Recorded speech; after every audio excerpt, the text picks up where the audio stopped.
नमस्कार दोस्तों, स्वागत है आपका हमारे YouTube चैनल पूजा सेवन स्टोरीज में। कहते हैं कि दुनिया में ऐसे कम ही भाग्यशाली लोग होते हैं जिन्हें स्वयं देवों के देव महादेव चुनते हैं, उन पर हमेशा अपनी कृपा बनाए रखते हैं, उनकी हर एक संकट से रक्षा करते हैं। जिसमें व्यक्ति को स्वयं भगवान शिव ने चुना हो तो इसका मतलब है कि वह कोई साधारण व्यक्ति नहीं है, उसने कुछ तो खास बात है, इसके जीवन का कुछ तो उद्देश्य है, कुछ बड़ा करने का जो हर कोई नहीं कर सकता। और क्या आपने कभी सोचा है कि अगर ईश्वर ने आपको चुना है तो इस बात का पता कैसे चलेगा, कैसे पता चलेगा कि भगवान की नजर में आप एक असाधारण इंसान हो, जो जीवन में बहुत कुछ हासिल करने की क्षमता रखता है, जिसके जीवन का उद्देश्य ही कुछ बड़ा करना है। वह भगवान का एक ऐसा प्रिय भक्त है जिससे लाखों में से चुना गया है। इसके लिए भगवान कुछ ऐसे महत्वपूर्ण संकेत देते हैं जिनके जरिए यह आप जान सकते हो कि स्वयं भगवान ने आपको चुना है। पहला संकेत आपको मिलता है वो है जीवन में बार बार किसी सहयोग का घटित होना। अगर आपके जीवन में कुछ खास घटनाएं बार बार घट रही है तो यह संकेत है कि ईश्वरीय ऊर्जा यहाँ आपकी ऊर्जा के साथ मिल रही है। अक्सर लोग इसे बस एक संयोग मानकर टाल देते हैं, पर यह सिर्फ एक संयोग नहीं है बल्कि ब्रह्मांड का ही संकेत है कि आपके जीवन में कुछ विशेष घटित होने वाला है। जब कोई एक चीज आपके साथ बार बार हो रही हो तो यह संकेत है कि शिव ने आपको किसी विशेष उद्देश्य के लिए चुना है। वह कुछ भी हो सकता है, एक बड़ा आदमी बनना, अपने लाइफ गोल्स को पाना, दूसरों की मदद करना या किसी बेहतर इंसान का मिलना, कुछ भी हो सकता है। क्योंकि अगर एक बार महादेव की कृपा किसी पर हो जाती है, उसका पूरा जीवन और भाग्य बदल जाता है। वह अपने आप में ही एक असाधारण व्यक्ति होता है जिस पर स्वयं महादेव का हाथ होता है। दूसरा संकेत सपने में बार बार किसी सहयोग या घटना का होना। पहले संकेत में यह आपके साथ रियल लाइफ में होता है, और जो दूसरा संकेत है उसमें यहाँ आपके साथ सपने में होता है। अगर सपने में आपको कोई घटना या सहयोग बार बार दिखाई दे रहा है, या फिर कुछ शुभ हो रहा है, कुछ अच्छा बार बार होता दिखाई दे रहा है, भगवान शिव बार बार सपने में आपको दर्शन दे रहे हैं, तो बहुत किस्मत वाले हैं आप जो भगवान शिव ने विशेष रूप से आपको चुना है। आपकी भक्ति में कुछ तो खास बात है जो सिर्फ आपसे बहुत प्रसन्न है और आपके ऊपर अपनी विशेष कृपा बनाए हुए हैं। कहानी भगवान के भोले भाले भक्त की। भक्त रामू जी का जन्म मुंबई के पास धुआन गांव में एक जाट घराने में हुआ। आपके माता पिता कृषि और पशुपालन करके अपना जीवन यापन करते थे। वह बहुत निर्धन थे। जैसे ही रामू बड़ा हुआ उसे भी पशु चराने के काम में लगा दिया। वह प्रतिदिन पशु चराने जाया करता। गांव के बाहर ही कच्चे तालाब के किनारे एक ठाकुर द्वार था जिसमें बहुत सारी ठाकुरों की मूर्तियां रखी हुई थी। लोग प्रतिदिन वहां आकर माथा टेकते व भेंट अर्पण करते। रामू पंडित को ठाकुरों की पूजा करते, स्नान करवाते व घंटियां खड़का रोज देखता।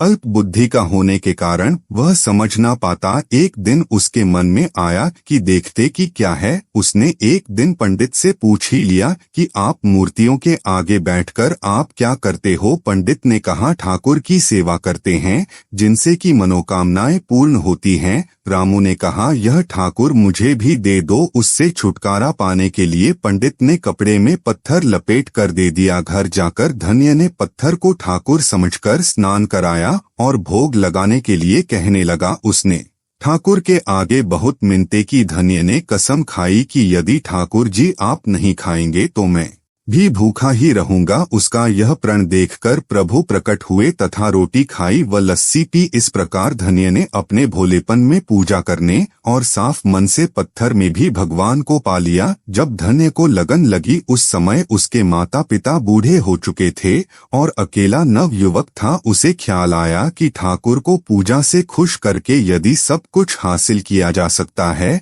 तो उसे अवश्य ही यह करना होगा जिससे घर की गरीबी चली जाए तथा सुखाए। ऐसा सोचकर ही वह पंडित के पास गया। पंडित ने पहले ठाकुर देने से मना के दिया कि वह ठाकुर की पूजा अकेले नहीं कर पाएगा।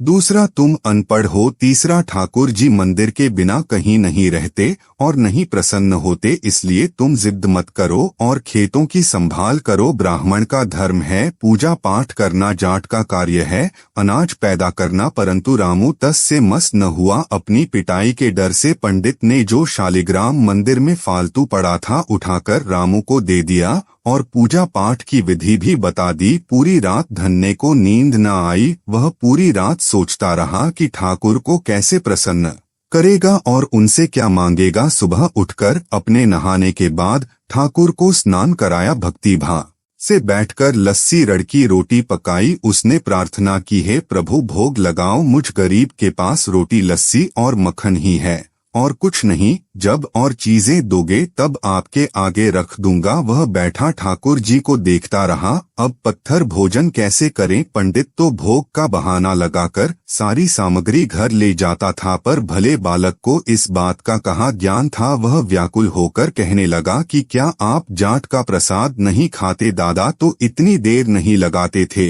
यदि आज आपने प्रसाद ना खाया तो मैं मर जाऊंगा, लेकिन आपके बगैर नहीं खाऊंगा। प्रभु जानते थे कि यह मेरा निर्मल भक्त है, छल कपट नहीं जानता। अब तो प्रकट होना ही पड़ेगा। 1 घंटा और बीतने के बाद रामू क्या देखता है कि श्री कृष्ण रूप भगवान जी रोटी मक्खन के साथ खा रहे हैं और लस्सी पी रहे हैं। भोजन खाकर प्रभु बोले, धन्य जो इच्छा है मांग लो, मैं तुम पर प्रसन्न हूँ। धन्य ने हाथ जोड़कर विनती की, भाव जो तुम्हारी भक्ति करते हैं तू उनके कार्य संवार देता है। मुझे गेहूं दाल वघी दीजिए, मैं खुश हो जाऊंगा। यदि जूता कपड़े 7 प्रकार के अनाज, गाय या भैंस सवारी करने के लिए घोड़ी तथा घर की देखभाल करने के लिए सुंदर नारी मुझे दे। धन्य के यह वचन सुनकर प्रभु हंस पड़े और बोले, यह सब वस्तुएं तुम्हें मिल जाएंगी। प्रभु बोले, अन्य कुछ। प्रभु मैं जब भी आपको याद करूं आप दर्शन दीजिए, यदि कोई जरूरत हुई तो बताऊंगा। तथास्तु भगवान ने उत्तर दिया, है प्रभु रामू आज से आपका आजीवन सेवक हुआ, आपके अलावा किसी अन्य का नाम नहीं लूंगा। रामू खुशी से दीवाना हो गया। उसकी की आंखें बंद हो गई। जब आंखें खोली तो प्रभु वहां नहीं थे। वह पत्थर का शालिग्राम वहां पड़ा था। उसने बर्तन में बचा हुआ प्रसाद खाया, जिससे उसे 3 लोकों का ज्ञान हो गया। प्रभु के दर्शनों के कुछ दिन पश्चात धन य के घर सारी खुशियां आ गई। एक अच्छे अमीर घर में उसका विवाह हो गया। उसकी बिना बोई भूमि पर भी फसल आ गई। उसने जो जो प्रभु से मांगा था उसे सब मिल गया। किसी ने धन्य को कहा, चाहे प्रभु तुम पर प्रसन्न है, तुम्हें फिर भी गुरु धारण करना चाहिए। उसने स्वामी रामानंद जी का नाम बताया। एक दिन अचानक ही रामानंद जी उधर से निकले। भक्त धन्य ने दिल से उनकी खूब सेवा की तथा दीक्षा की मांग की। रामानंद जी ने उनकी विनती स्वीकार कर ली और दीक्षा देकर धन्य को अपना शिष्य बना लिया। रामू भगवान के नाम का सुमिर करने लगा। उम्मीद करते हैं कि आपको इस वीडियो से कुछ नया जरूर सीखने को मिला होगा। आपको वीडियो कैसी लगी हमें कमेंट बॉक्स में जरूर बताएं। अगर वीडियो के दौरान मुझसे कोई गलती हो गई हो तो मैं माफी चाहता हूं। यहाँ यह बताना जरूरी है कि हम किसी भी तरह की मान्यता जानकारी की पुष्टि नहीं करते हैं। किसी भी जानकारी या मान्यता को अमल में लाने से पहले संबंधित विशेषज्ञ से सलाह लें। दोस्तों, अगर आपको ये वीडियो अच्छा लगा तो कृपया करके वीडियो को लाइक और कमेंट बॉक्स में हर हर महादेव जरूर लिखें और वीडियो को शेयर जरूर करें और चैनल को सब्सक्राइब करें। धन्यवाद। ओम नमः शिवाय।